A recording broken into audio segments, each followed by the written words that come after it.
Bombay dahil meron siyang sasagutan ngayon. Dito kami ngayon ni Bombay sa labas kasi run out ngayon maghapon. Tapos meron din siyang gagawin. Gagawin niya yung kanyang mga aralin. Ano ba?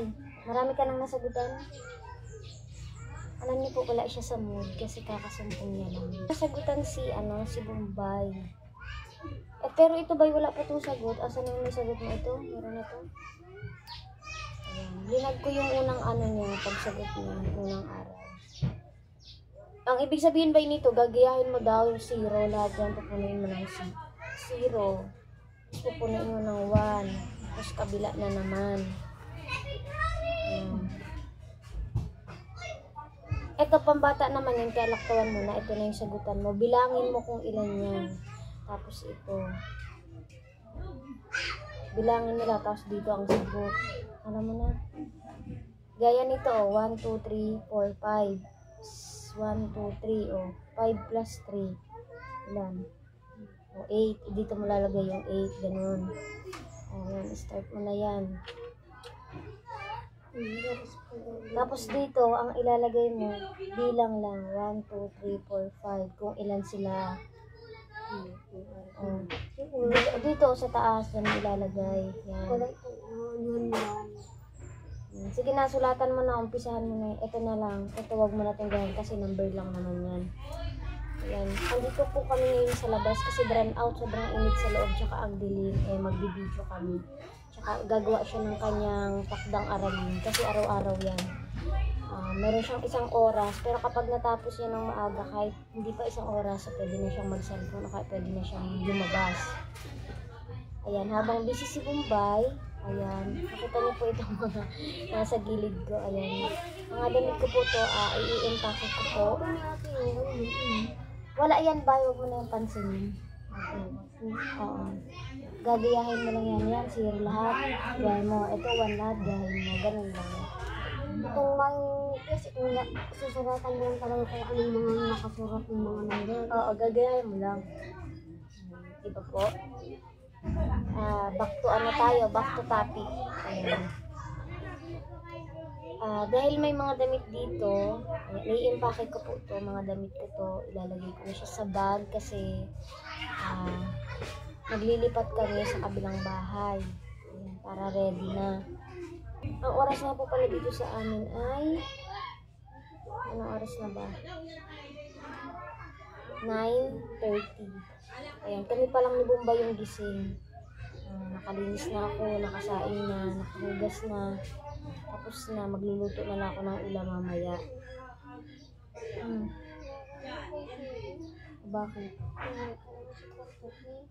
Nagsusumbong po si Bombay. Galit po siya kagabi kasi hindi po nawalan siya ng wallet. Tapos, meron na lang siyang natitirang, ilan natitira mo ba? 190 yung papel daw niya. Dalawang 20, isang 50, isang 100. Tapos, nagsusumbong na wala na naman daw yung 190 niya. Kinuha daw ni Sherry at nagpunta dito kahapon. Kaya nag-iiyak siya kagabi. Sabi ko, hindi niya na yun mababawi at wala na.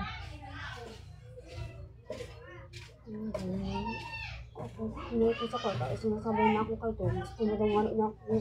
Utangin niya sa kuya gabi sa ako, papautang ko daw sa iya. Tapos, pinautang mo. Hindi ko tinatang. Nag-uutang daw po sa kanya, hindi daw niya Kailangan daw binigyan. niyang nakakwarta, may babara ka lang daw nga siya ngayon. Kaidam ko na daw sa iyak.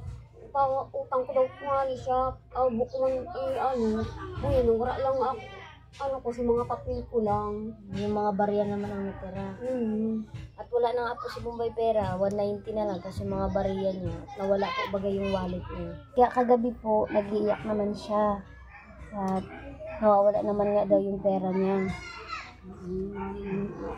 Dapat kasi ba sabihin mo, sa asawa niya siya maghingi. Yung pera, dun siya hindi siya yun nangungutang. Nangungutang daw po sa kanya, hindi daw niya pinautang at wala man na nga po siyang pera at nawala nga po yung wallet niya. Kaya ang pera niya na lang 190 tapos mga barya. Ngayon nawala pa yung 190. Wala ko lang, kapitan ko Hindi mo daw pinautang. Kaya kinuha tuloy. Hayaan mo na, hindi mo na yan masususog. Bibigyan na lang kitang pang merinda ng may 50. Sagutan mo na lang yan, hayaan mo na. Kagabi po pumunta siya sa barangay. Nagsusubong sa akin. Pumunta daw siya sa barangay. Sinumbong daw niya na ninakawan siya ng 190. Sabi ko, hayaan mo na at ayaw nang ibalik. Ayan. Ang oras nga po pala dito sa amin ay magna 9:30 na. Ayan, nakalinis na ako. Nakasaay na rin ako. Ayan, nakaligpit na ako ng lahat. Magluluto na lang ako mamaya. Pag mga 10:30 na, magluluto na lang ako ng ulam. Maaga pa naman. Kaya ang gagawin ko ngayon ay mag-iimpake muna tayo ng mga damit. Andito sa tabi ko. Andito. Yan, i-impake ko muna po itong mga damit na to kasi ito yung mga dadali namin pag lumipat kami na sa kabilang bahay. Ang plano nga po namin lilipat na sana kami. Kaso lang, iniisip ko nga si Bombay. Ayan, habang busy si Bombay, magchichismisan muna tayo. At habang magchichismisan tayo, magtititin po ako ng mga damit. Tapos ilalagay ko na sa bag. Mga kasama namin tulog pa. Yung mga may pensyon, turulog pa. Mamaya pa po ang mga gising yan, alas 12. Tatayo na lang yung kakain. Ay nako. Ayan, dito ko nga po pala lalagay yung mga meron tayo dito malaking bag. Habang nagsasagot si Bombay, magtitiklop naman tayo. Pasensya na po, hindi pa ako naliligo eh. Kaya ganito yung itsura, hayaan nyo na yan, huwag nyo na yung pansinin. Pagkatapos mo ba, ipatingin mo sa akin ha.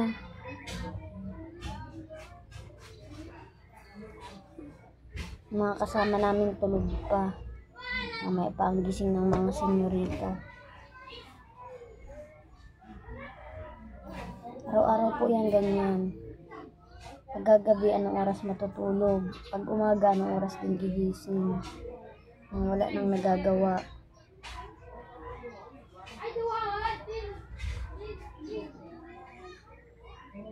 Gusto mo. Hayaan mo na yung bay. Hindi mo na yun makakukuha. Hindi mo na yun mahanap. At wala na.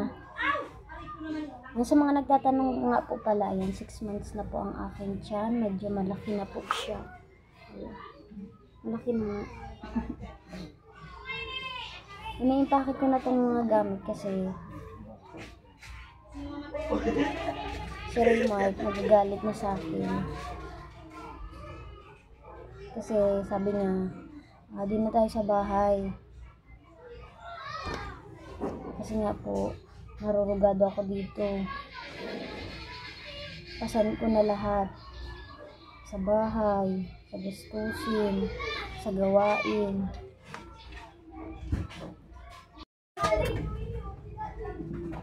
Ayan. Kaya po ako nagtitiklop kasi hinahanda ko yung mga damit ko. Nadadalhin namin kina Raymart. Kasi yung isa nag-aaya na. Doon na nga daw kami sa kanila. At nagagalit na dito. Kasi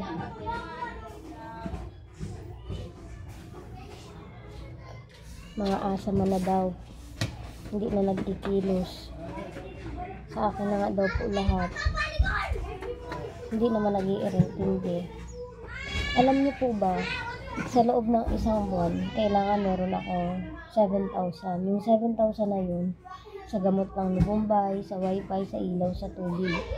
Tapos, sa bigas. 7,000 na po yun. Wala pa dun yung pang ulam-ulam, pang bara budget namin. Wala pa dun. Saan naman ako kukuha yun? 7,000 a month. Tapos wala akong katulong. Wala naman akong trabaho na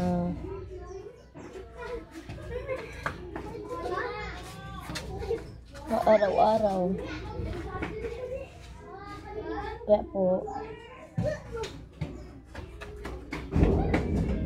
katulad po, araw-araw po yan. Halos maghapon ang gawa. Tapos yung mga kasama mo naka-seriting-seri. Para po bagang may mga madating na lang na pensyon. Para po baga may mga madating, mga pasahod sila.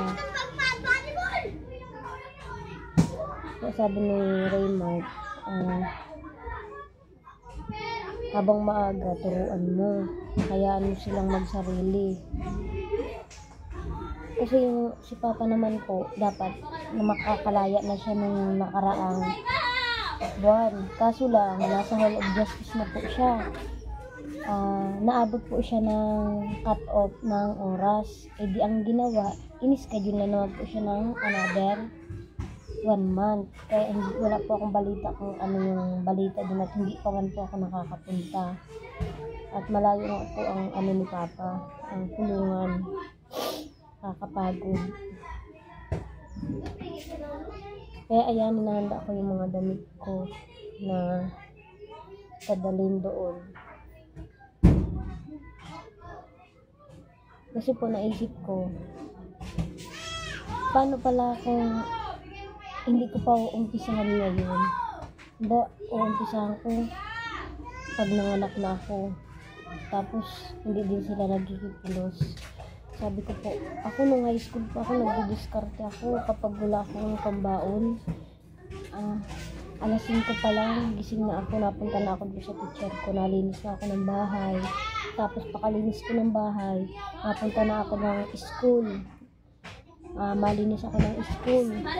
Kasi po, teacher po yung ano ko dati, yung amo ko. Ano pa lang po ako nung grade 7, tapos grade 8. Pagkatapos kong magpunta sa kanila, malinis ako dun sa loob ng bahay. Alas 5 pa lang. Tapos, mga kalahating oras, punta naman ako sa school kasi malapit lang naman po yung bahay na sa school.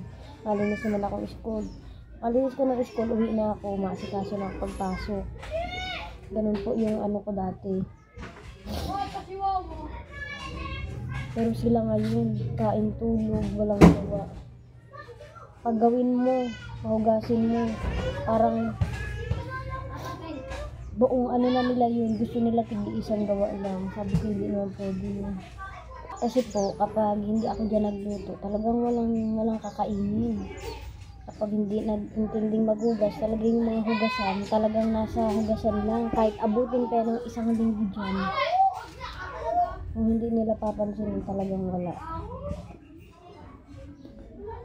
Pero mga wala naman po ang ginagawa. Kaya ang gagawin ko po, ibibigay ko na sa kanila tong pag-vlog. Tapos magbablog na lang din ako para sa maintenance ni Bombay. Sila na po yung papablogin ko. Matuto silang mag-edit. Kasi ako nga, hindi naman ako din marunong mag-edit noon. Kakapanood. Ayan, natuto na lang din po ako. Dapat sila din kasi malalaki naman na sila eh. Kung tutusin, hindi na po sila intindihin. Dapat marunong na sila. Marunong silang mag-diskarte. Hindi at mawawala. Maliligo si Bombay. Kung hindi ko sabihan, labasan na si Bombay ng damit. Hindi ko yan i-intindihin. Kahit nakahubad na yan. Mga degma. Kaya ako minsan, na din po ako na napupuno. Sabi nga po nung isang kausap ko, ikaw na ang may mali kapag sinanay mo sila ng ganyan. Tapos na-realize ko, nga po naman, pag sinanay ko sila ng mga ganyang gawain, hindi sila matututo. Katulad po ngayon, tingnan niyo, anong oras na, pero turulong pa, mamaya pang gising yan. Kung tutuusin, sayang ang oras, dapat marami ka nang magagawa. At saka bakasyon po pati, imbis magtulong sila sa pag-video, hindi at talagang inasa na sa akin lahat. Kaya ang gagawin ko po, ibibigay ko na to sa kanilang pag-video. Sila na ang bahala. Sila na ang magbabayad ng ilaw, ng wifi, ng tubig, tapos sila na magpo-provide ng pang-konsumo nila sa pagkain araw-araw. Pero ako po, magbibideo pa rin naman po ako kasi ako po yung magpo-provide ng pangangailangan ni Bombay kasi alam ko hindi din naman nila yung papansinin. Kaya kahit pa paano magbibideo pa rin naman po ako para matuto sila, para in case man na manganak ako, diba alam na po nila yung gagawin nila. Hindi yung nanganak na ako tapos ako pa din. Naku, maaga tayong tatanda niyan. pasan lahat ng obligasyon. Kung tutuusin po, dapat marunong na sila sa buhay. Tingnan niyo po yung mga labahan. Di ba po nagbakasyon? Ngayon magpapasokan na naman. Yung labahan nila, imbis baga po labahan na. Hindi, at hanggang ngayon, nandiyan pa. Ayan po, nag-i-impake ako ng mga gamit na dadalhin ko dun sa kabila. Ayan.